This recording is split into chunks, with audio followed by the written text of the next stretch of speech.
Hello and welcome. Today I'm telling you something about the omega theta crystal orientation diffractometer.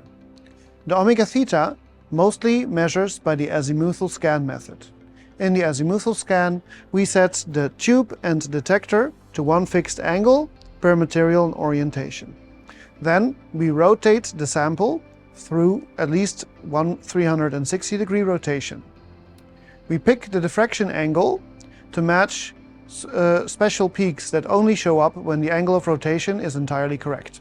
So we get a pattern of peaks and noise, and from the peak pattern we can calculate back to how the crystal was oriented when we measured it.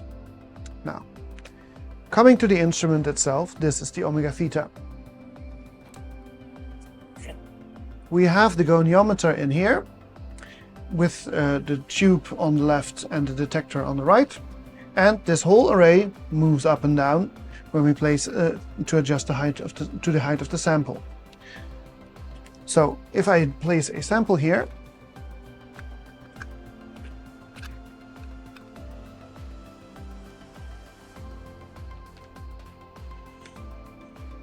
in this case my silicon test wafer, I can align the sample like this. And now I need to align the height of the system to the sample. For that we have a height alignment laser up front here. We also have the cross laser you see here, and that just tells us where the center of rotation is, where we will measure on the sample. Then we have one more important laser over here, which is half of a light bridge. Here's the other half.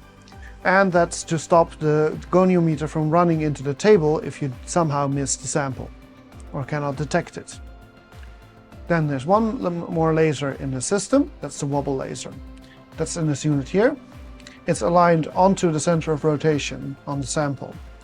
It reflects there and then gets captured in the camera back here when the goniometer isn't in the way.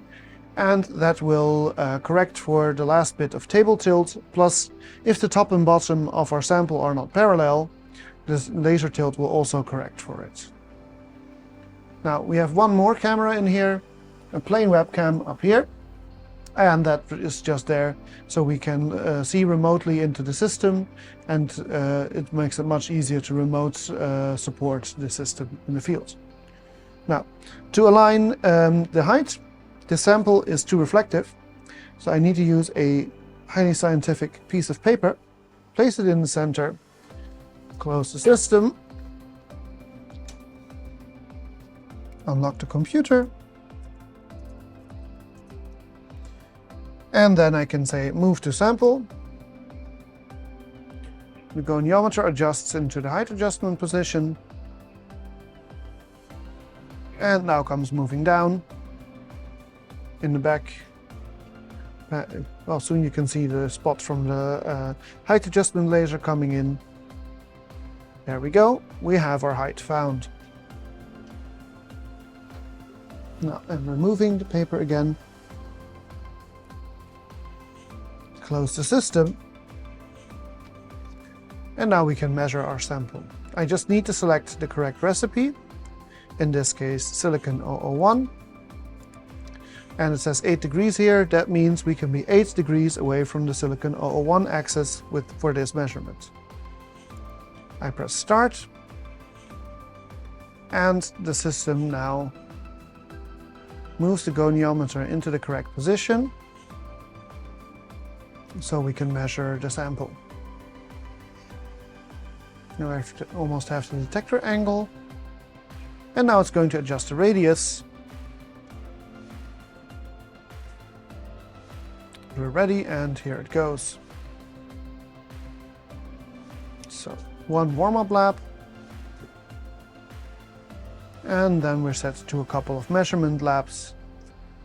We often use 4 when we want a bit more precision, but 1 lap is the minimum, which would give you a 10-second measurement. In this case, 4 laps will mean 25, including the warm-up lap.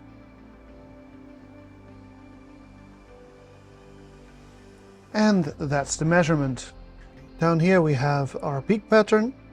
Now, a good operator can tell from this peak pattern whether this measurement is valid or not, but it's not really human interpretable. We need our algorithm to get results from it.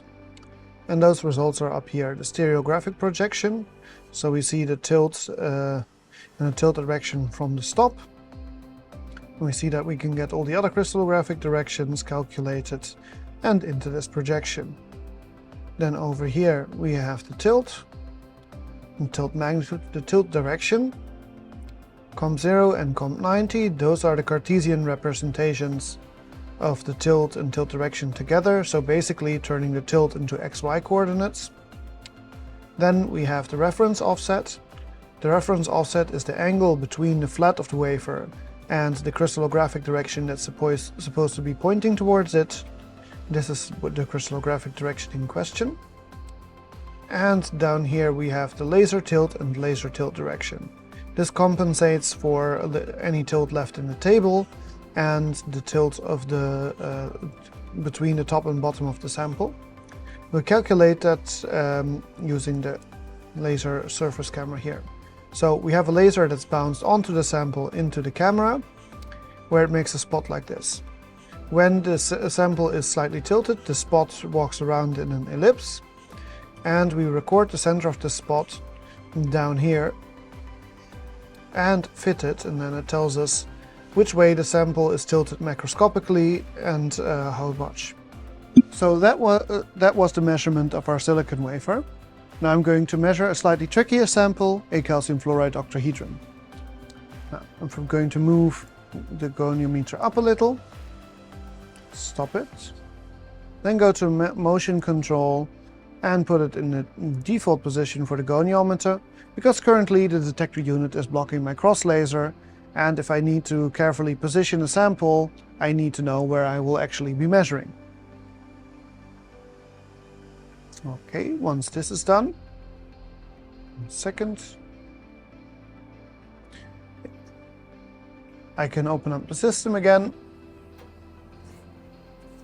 take out the wafer, put this octahedron inside instead.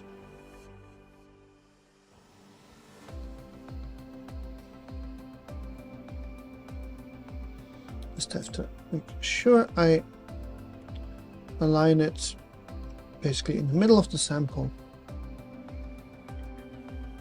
Then place the paper on top, because of course the height is different.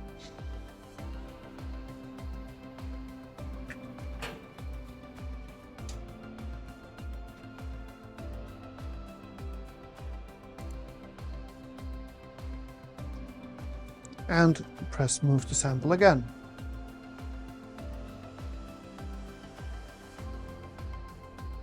Okay.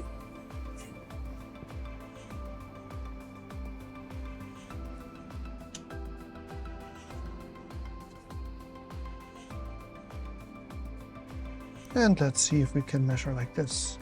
We need to, of course, select the calcium fluoride recipe. If I press this button here, I just take over the name of the recipe, which is quite handy, and then start the measurement again.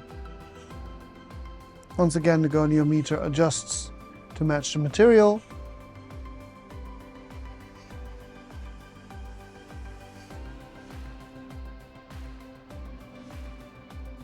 And now we perform a single turn measurement. So now for calcium fluoride, we see a different pattern down here. That's because of the symmetry. Up here we have our stereographic projection again. See, this was a 1-1-1 direction. We have the tilt direction again, tilt direction, Cartesian components, reference offset, and in this case the reference axis was a 2-1-1 axis, which the system selected itself because that's what I set the program to do. In this case we didn't have laser tilt correction because the sample is a bit too irregular to do that. So this was making a basic measurement with the omega theta. For the omega theta we also have a lot of different accessories, for example to help you either mount small or oddly shaped samples, to help you position a wafer on the table the same way every time, or to set a certain tilt and then move the sample onto a next processing step without losing this, for mapping or stacking in the end. Well, thank you for watching and have a nice day.